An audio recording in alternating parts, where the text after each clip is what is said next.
예수의 이름으로 축원합니다. 아멘. 현태 오전에 받으셨네. 감사해요.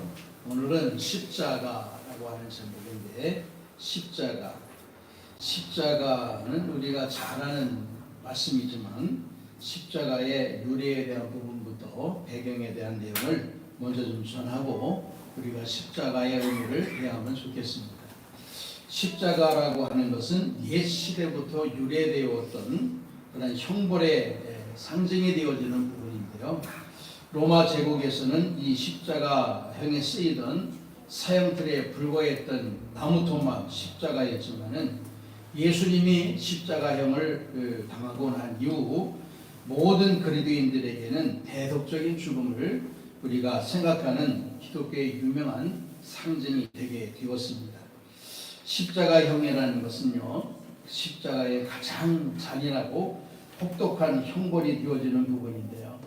이거는 예전 로마 시대 전부터 십자가형은 주어지게 되었습니다마는 로마 제국이 기원전 1세기 말에 식민 통치법을 사용하면서 자신들에게 대항하는 모든 사람들을 혹독한 형벌을 치르기 위하여 십자가형을 도입하게 되고 십자가형을 취하게 됩니다.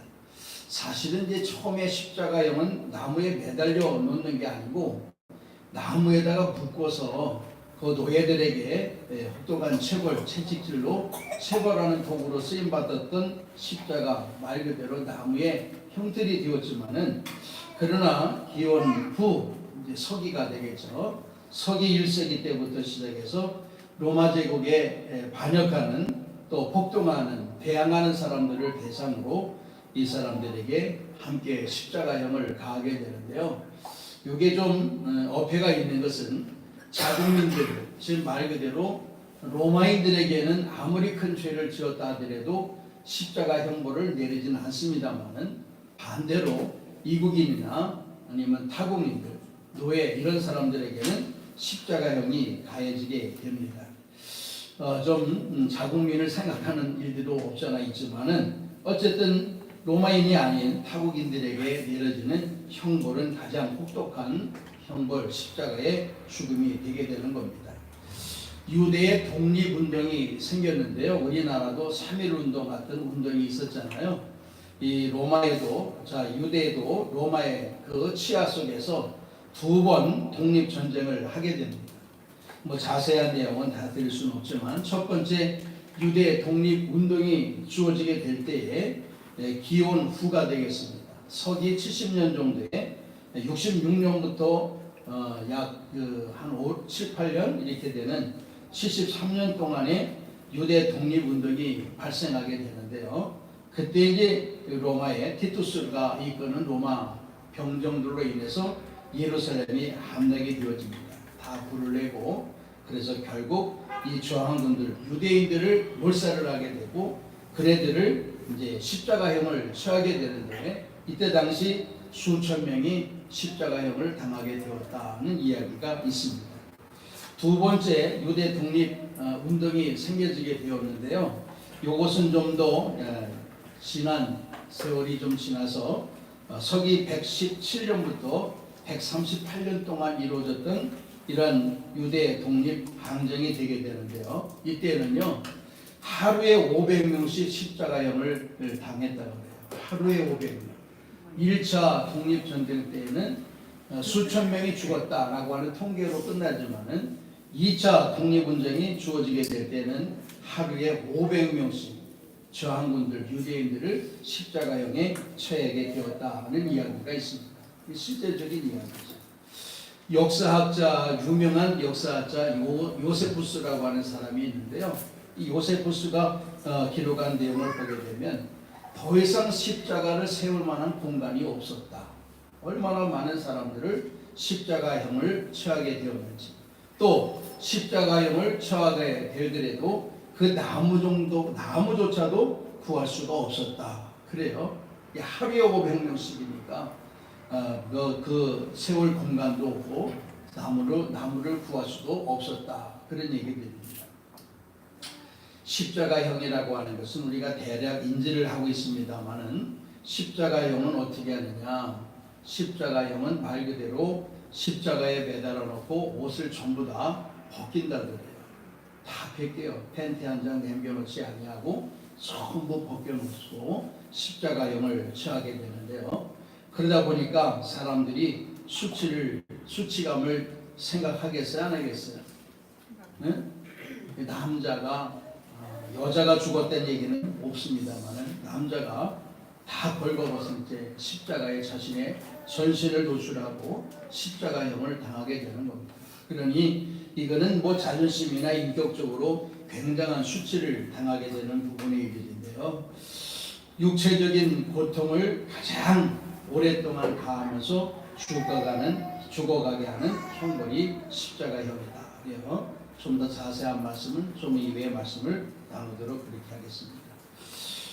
십자가형이라고 하는 것은 사람에게 수치와 수모를 끼치게 되는 부분도 있지만 극도의 고통을 끼치는 형벌이 되기도 하고 이걸 바라보는 많은 사람들에게 경고의 메시지가 되어지기도 하는 부분의 일들입니다. 아시다시피 예수님도 그러셨고 십자가 몸통은 형장에 박혀 있지만 그 가로가 되는 손과 손을 메어지는 그 나무는요 본인이 형장까지 메고 가야만 됐었다는 이야기가 있습니다. 어떤 그 장기에 신체에 크게 손상을 끼치지 않은 채 사람에게 최고의 고통과 그 고난을 끼치게 되는 그러한 부분이 십자가형인데 십자가형이 우리가 아시다시피 손바닥에 발바닥에 못을 박은 게 아니라 손목에 못을 박았다 하는 이야기를 우리가 잘 아시죠? 손목에 박아놔야 몸을 지탱하며 찢어지지 아니하는 형벌을 가하게 된다는 이야기입니다. 그래서 이 로마 제국에 대항하는 사람들이 얼마나 하나님 그 자신들에게 즉 로마 정부에게 크게 이렇게 당하는 그 경각심을 깨뜨리기 위해서 사람들에게 십자가형을 당하게 하는 부분인데요. 이 가장 오랫동안 고통을 받게 하고 사람을 죽이는 형벌이 되게 되는데요. 사형수들이 손목과 그리고 발 뒤꿈치에 못을 박아가며 나무에 이제 박게 되는데요. 결국 자신의 몸을 이 못 세 개로 유지를 하는 겁니다. 지탱을 하는 거잖아요. 어떤 뭐 누워서 있는 게 아니고 못 세 개로 자신의 몸을 나무에 지탱하게 되는 고통이 되어지게 되는데 그렇기 때문에 피로는 물론이지만 근육 경련이 생긴다고요. 근육 경련이 뭐냐? 여러분들 혹시 쥐 나신 적 있어요? 쥐 나는 정도의 근육 경련이라 그래요. 여러분 쥐 나는 거 한번 뭐 괜찮이 견딜만 해요? 아파요. 네, 뭐 견딜 수 없잖아요. 뭐 소리를 지르고 아우성을 치고 그걸 자꾸 꽁꽁 매도 쉽게 풀어지지 않습니다. 그냥 방법은 뭐 거기에다가 피를 내야 된다 뭐 이런 얘기도 있고 뭐 어쩌고 저쩌고 하는데 막상 쥐 한번 올리면 크게 고통을 얻거든요. 통증도 굉장합니다. 그러한 신체적인 근육 경련이 생긴다는 거예요. 그러니까 이게 몸을 지탱하는 세 개의 못에 자신의 체중을 거기다 싣고 있다 보니까 이 근육 경련이 생긴다는 거예요. 쥐가 발생이 된다는 얘기입니다. 그러니까 그 고통을 얼마나 감당하기가 어렵겠어요. 우리 자다가도 쥐나는 사람들이 있잖아요. 자다가도 쥐나는 사람들인데 자다가도 깜짝 놀라서 그걸 막 주물르기도 하고 발버둥을 치기도 하는데 이건 뭐 어루만질 수도 있는 것도 아니고 누가 와서 그 쥐를 풀어주는 것도 아니고 이 근육 경련과 호흡 곤란으로 인해서 서서히 질식하며 죽는 죽음이 십자가형이라 그래요. 그래서 이 죽음은 우리가 속된 말로 무슨 죽음이다? 저주의 죽음이다. 이것만큼 혹독한 죽음이 형벌이 없다는 거예요. 그래서 얼마나 혹독한 죽음이냐 한다면 말 한마디로 이것은 저주의 죽음, 저주의 형벌이다. 그런 얘기가 있는 겁니다. 예수님은 오전 9시에 십자가에 달리시고 오후 3시에 돌아가셔서 6시간 동안 십자가에 달리신 이후 금방 숨을 가두게 됩니다. 사실은 이게 오래 가면 일주일도 간다 그래요. 일주일도 가고 열흘도 가게 되는데 어느 날짜에 즉 월요일인지 화요일인지 어느 날짜에 십자가에 달렸느냐에 따라서 그의 다리가 꺾여질 수도 있고 꺾여지지 않을 수도 있다. 이게 실질적으로 십자가형이 실제적으로 이걸 알게 되었던 것은 뭐 전례적인 부분의 일로도 알 수 있지만 1968년도에 26살짜리의 남자 유골을 발견하게 되었는데 그의 그 손목 안에 뼈 가운데 사이에 날카로운 흔집이 있었다. 그래서 이것이 이제 말 그대로 손바닥에다가 못을 박은 게 아니라 손목에다 못을 박은 흔적이 있었다. 그리고 다른 사람의 유골을 취하게 될 때에 그 손목에서 못도 함께 발견하게 되었다. 발뒤꿈치에서 이런 부분들을 보면서 실질적으로 손바닥과 그냥 발등에 꽂는 게 아니라 손목과 그리고 발뒤꿈치를 향한 그 못이 받치게 되었다는 이야기입니다. 우리가 쓰는 조그마한 못이 아니라 대못입니다. 굉장히 크고 긴 붉은 그런 못으로 받게 되는데요. 그래서 우리가 아시다시피 안식일 해지기 전까지 이 시신을 전부 다 내려야 되는데 죽지 않은 사람은 다리를 꺾었다 그랬잖아요. 다리를 꺾으면 정강이를 꺾었다는 거예요. 정강이. 이게 우리의 정강이를 꺾어서 그 사람을 죽이는 거예요. 근데 예수님은 6시간밖에 달리지 않았음에도 불구하고 돌아가셨기 때문에 그에게는 다리를 꺾지 아니하고 창으로 허리를 찌름으로 말미암아 물과 피가 쏟아지게 되었다. 그렇게 말씀하고 있습니다. 오늘 본문 이후에 31절에서 33절까지의 말씀을 보게 되면 예수님 양쪽에 십자가에 매달리게 되었던 여기 강도들이 있잖아요. 십자가형을 당하게 되었던 사람들은 그때까지도 살아있던 것 같습니다. 왜 그러냐면 그의 다리를 꺾었다. 그렇게 되었거든요. 다리를 꺾었어요. 죽여서 말 그대로 안식일 이전까지는 십자가에서 다 내리게 되는 이들을 그네들이 실행하게 되었다. 그런데 이게 이제 십자가 형벌이 서기 4세기 말 그대로 콘스탄티누스라고 하는 황제가 로마의 황제가 되면서 십자가형은 완전히 폐지가 되게 됩니다. 사라졌어요. 그러니까 오랜 세월이 지나가고 난 다음에 십자가형 말 그대로 고고학자들이 유골을 이제 찾게 될 때에 비로소 거기서 흔적을 알게 되고 십자가형이 이렇게 가해지게 되었다라고 하는 것을 이제 알게 되었던 시대가 되게 되는 겁니다. 자, 어쨌든 기독교에서는 예수님이 이 십자가형으로 죽음을 당한 뒤 부활하셨기 때문에 십자가를 인류의 속죄를 위한 희생제사로 이해를 하고 죽음과 지옥에 대한 승리며 말 그대로 고난의 상징으로 이해하게 되었다라고 하는 부분입니다. 십자가 공경에 대해서 말 그대로 십자가는 그냥 형틀에 불과한 것이다 라고 하는 게 아니라 우리 믿는 사람들에게는 좀 전에 말씀드린 대로 여기 구속의 희생의 제사 뿐만 아니라 영생으로 나아가는 그 길, 우리의 죄사함 등등의 모든 부분이 함축되어 있는 것이 십자가가 되게 되는데요. 이거는 서기 400년 정도에 실질적으로 이 부분이 시작이 되게 되었고 우리가 잘 아는 787년에 2차 니케아 종교회의에서 공식적으로 십자가는 우리의 부활과 죽음과 고난의 승리의 상징이다 라고 하는 것이 인지가 되어서 그때부터 지금까지 우리는 십자가를 이렇게 거룩한 상징으로 이해를 하고 의미로 받아들이게 되었다는 말씀입니다. 십자가가 그렇게 이해가 되어지는 부분이에요. 그러니까 말 그대로 사형의 형틀에서 구원의 상징이 되어지는 부분은 783년 정도에 실행이 되게 되었다는 내용의 말씀이죠.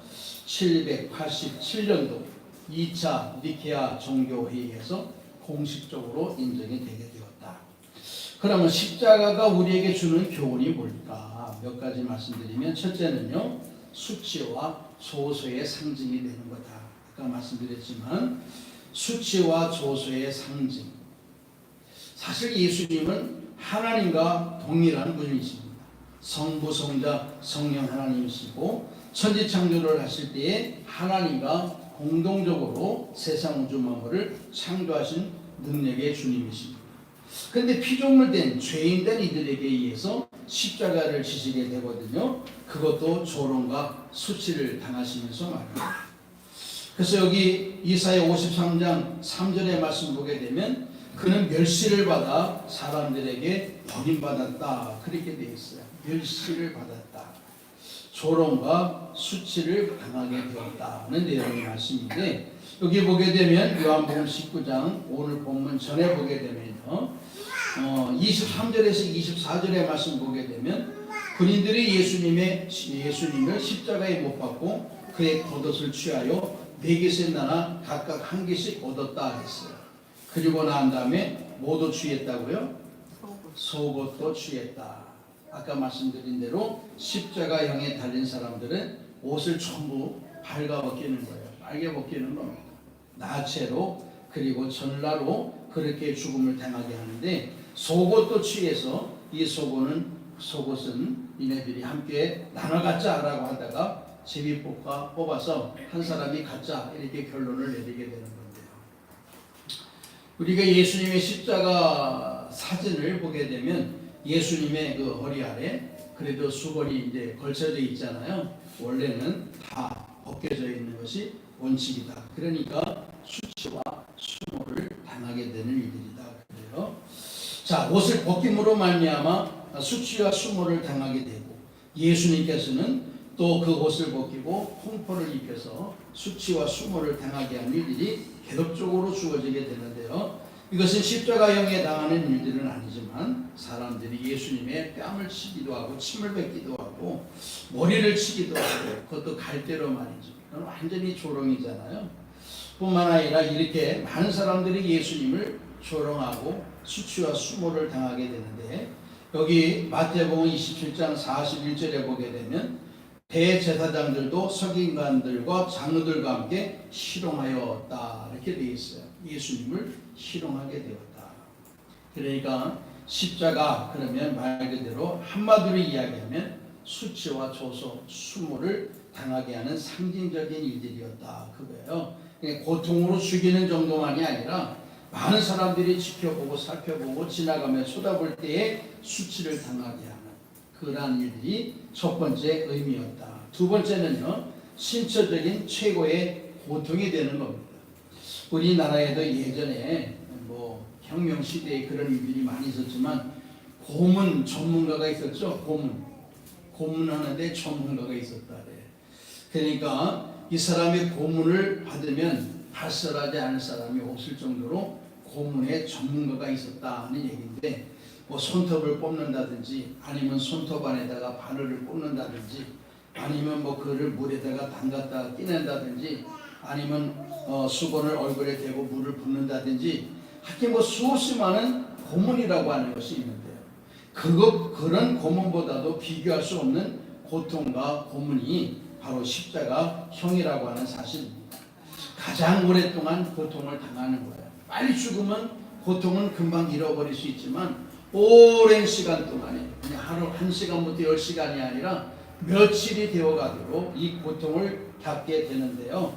말 그대로 낮에는 뜨거운 태양의 빛이, 밤에는 차가운 그러한 냉기가 주어지게 되면서 피냄새를 맡고 몰려들게 되었던 날파리들, 피파리 등등의 일들이 그에게 끊임없이 다가오게 되고, 몸은 경련이 일어나게 되고, 물은 그의 몸에 다 빠져나가면서 말 그대로 갈증이 생겨지게 되고요.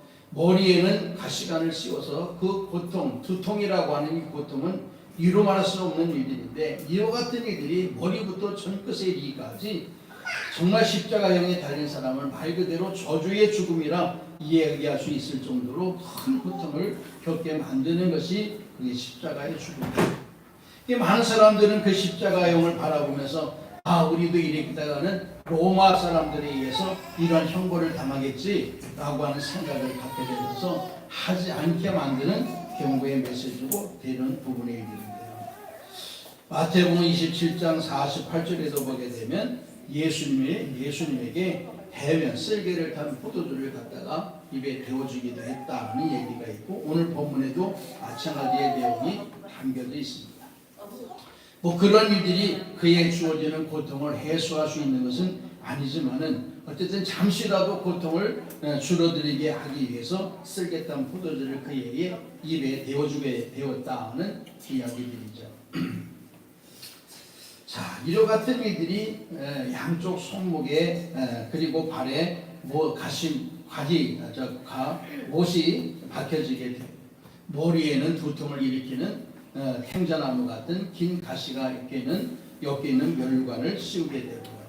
이와 같은 일들은 제가 소개하고 지금 이야기하는 것은 아마 우리가 다 이해하기 어려울 정도인데 그거보다 훨씬 더 고통스러운 부분이 이 십자가형에서 주어지게 된다는 내용의 말씀입니다. 십자가형, 좀 전에 말씀드렸죠. 경고의 메시지라고. 과거 우리 초대교회에 순교를 당한 수없이 많은 사람들도 순교를 당하게 되는데요. 이게 몰래 사람 없을 때 그 사람만 죽이는 게 아니고 사람들을 모아놓고 그 앞에서 이 사람들을 죽이는 거잖아요. 예수 믿는 사람들을 죽이는 겁니다. 그것이 여러 가지 일들로 함께 주어지게 되는데 화형이라든지 사자굴 속에 던져진다든지 아니면 달궈진 침대에 뉘운다든지 뱀굴에다가 던진다든지 이런 사람 많은 곳에서 이러한 형벌을 가는 거거든요. 그러니까 사람들이 그걸 바라면서 이랬다가는 나도 저와 같은 형벌을 당하겠다라고 해서 경고의 메시지를 심령 깊이 자리매김하게 하는 부분이 이 속에 담겨져 있다. 그래서 이 십자가의 의미는 세 가지예요. 이렇게 수치와 수모, 고통에 대한 부분, 더 나아가서 경고가 담겨져 있는 세 가지의 의미가 담겨져 있는 것이 십자가 형벌이었다. 그런데 말 그대로 이 십자가를 예수님이 지셨잖아요. 아까 말씀드렸습니다. 십자가는 누가 지느냐? 로마 정부에 대항한 사람들이었다. 로마 정부에 대항한 사람. 크고 적은 죄를 지은 사람들도 포함되지만 중요한 것은 가장 원칙적인 십자가형에 해당하는 사람은 로마 정부에 대항하는 사람들이었습니다. 예수님은 그런 큰 죄를 짓지도 않으셨고 로마에 대항하지도 않으셨단 말이에요. 그런데도 불구하고 예수님을 십자가형에 달게 했습니다. 그 이유가 있겠죠. 예수님이 십자가를 지신 이유가 있을 겁니다. 그게 뭐냐? 첫 번째, 예수님이 십자가를 지신 이유는 내가 당해야 될 형벌을 대신 지셨다는 내용의 말씀입니다. 십자가를 당해야 되고 져야 될 대상은 바로 우리요 나 자신인데 예수님이 도리어 대신 이 모든 형벌을 감당하시고 십자가를 지셨다. 이사야 53장 5절에서 6절 말씀 보게 되면 그가 찔림은 우리의 허물 때문이다. 그의 상함은 우리의 죄악 때문이고 그가 징계를 받음으로 우리가 평화를 누리고 그가 채찍을 맞음으로 우리가 나음을 얻었다. 그러면서 여호와께서는 우리 모든 사람의 죄악을 예수님에게 담당시키셨다라고 말씀하셨어요. 나의 죄의 이 모든 것들을 예수님이 홀로 담당하셔서 신이 당하지 않으셔야 될 십자가의 형벌을 예수님이 당하셨다. 전적으로 이것은 우리의 형벌이 아니라 말 그대로 나의 죄로 인해서 내가 당해야 될 형벌을 예수님이 대신 당하셨다는 의미가 첫 번째 의미고요. 두 번째는 우리의 죄악을 친히 담당하셨다. 형벌을 담당하신 것만이 아니라 죄악도 친히 주님께서 담당하셨다라고 말씀하셨어요. 형벌은 그 중에 찔림, 상함, 징계, 채찍 이와 같은 부분이 담겨져 있는 것이라고 한다면 죄악이라고 하는 것은 영생을 얻을 수 없는 죄, 하나님 앞에 지은 죄를 대신해서 예수님이 십자가를 지시게 되었다는 말씀입니다. 예수님이 대신 이 십자가를 지지 않았다면 우리는 영생을 얻을 수 없죠. 우리가 천국을 가기가 어렵다 그 말씀입니다. 그런데 예수님이 대신 우리의 죄악을 담당하셨기 때문에 형벌도 담당하시고 죄악도 담당하신 주님으로 인해서 믿음을 가지고 있는 모든 자들에게 죄사함과 영생을 허락해 주시는 줄 믿습니다. 세 번째 십자가의 의미는요, 하나님과 우리 사이에 평화를 상징하는 부분입니다. 평화를 상징하는 거예요. 골로새서 1장 20절 말씀 보면 그의 십자가의 모든 피로 화평을 이루사 그리 됐어요. 예수님이 십자가를 당하게 되시면서 하나님과 우리 사이에 평화, 화평을 이루어 주시는 의미가 십자가 속에 담겨져 있다. 그리고 마지막 한 가지는 모든 믿는 자들에게 구원을 허락하시는 것이다 라고 말씀하셨어요. 그래서 아들을 믿는 자에게는 영생이 있다라고 말씀하시고, 로마서 1장 16절의 말씀 보게 되면 이 복음은 모든 믿는 자에게 구원을 주시는 하나님의 능력이 됨이라 그렇게 말씀하셨어요. 십자가는 구원의 능력이 되는 줄 믿습니다. 오늘 우리가 종료주일과 고난주간을 맞이하게 되는데요, 실질적으로 우리는 말 그대로 본인이 하나님 앞에 큰 죄인이다라고 하는 생각을 떨쳐버려서는 안 된다라고 하는 사실이에요.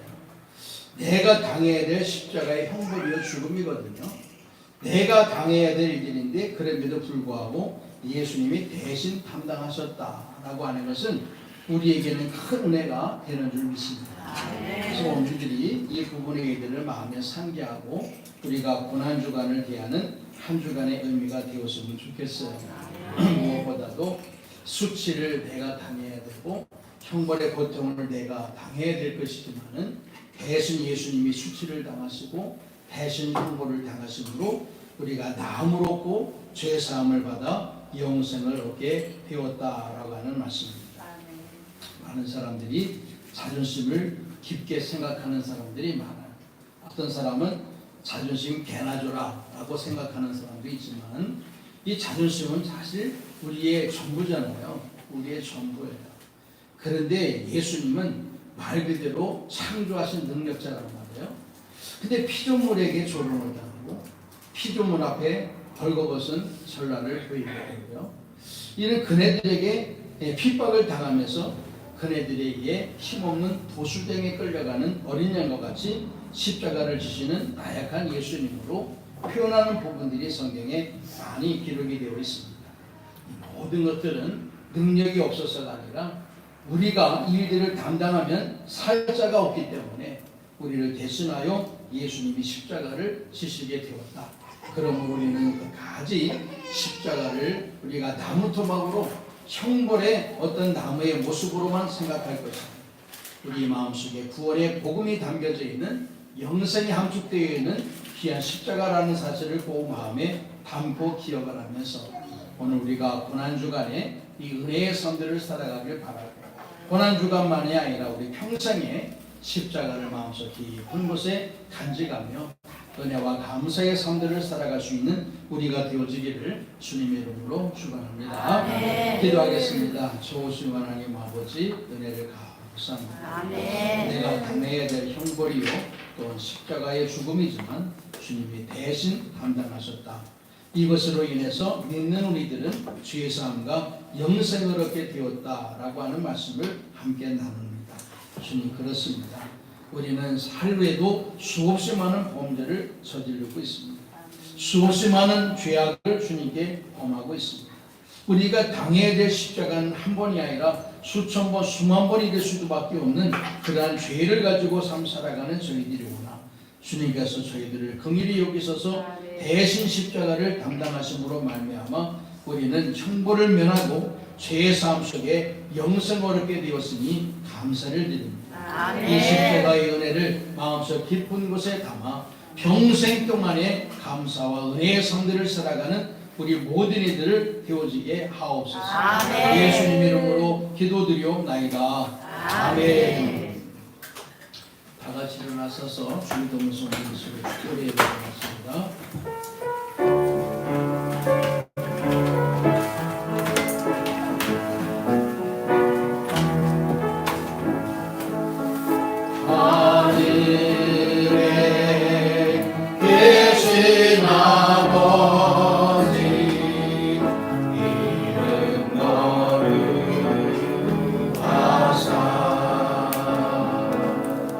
주님 나라 임하시고 뜻을 이루어지리라.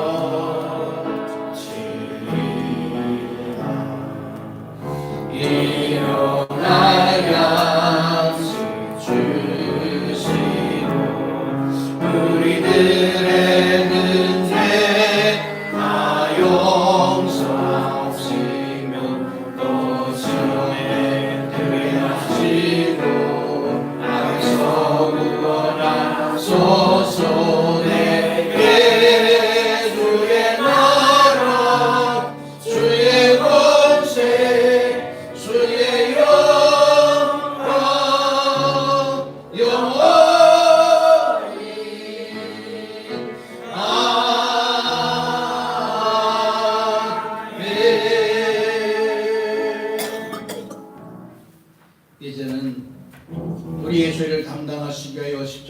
되신 우리 주 예수 그리스도의 은혜와 독생자들 예수 그들을 우리의 죄를 위하여 십자가에 내어주신 아버지 하나님의 극진하신 사랑하심과 우리로 하여금 십자가를 마음에 담고 평생 믿음과 소망 가운데 삶 살아가게 하기 위하여 역사하시는 성령 하나님의 교통교제 충만하시며 오늘도 우리의 심령과 결단하는 모든 이들 위에 함께 하시는 그 은혜로 다가오시며 임재하시는 그 충만한 역사한 이들이 오늘도 머리 숙여 하나님의 귀한 은혜 가운데 십자가를 마음에 상기하는 사랑하는 교우들의 숙인 머리에와 그 결단 위에 그리고 기도하는 많은 제목들과 격려하는 사업장과 일터 위에 온 세계에 편재된 주의 종들과 백성들 머리 위에 이 나라 이 민족 위에 그리고 우리 아들람 교회로 보내주기로 작정된 모든 영혼들 위에 이제부터 영원토록 함께 있을지어다. 아멘.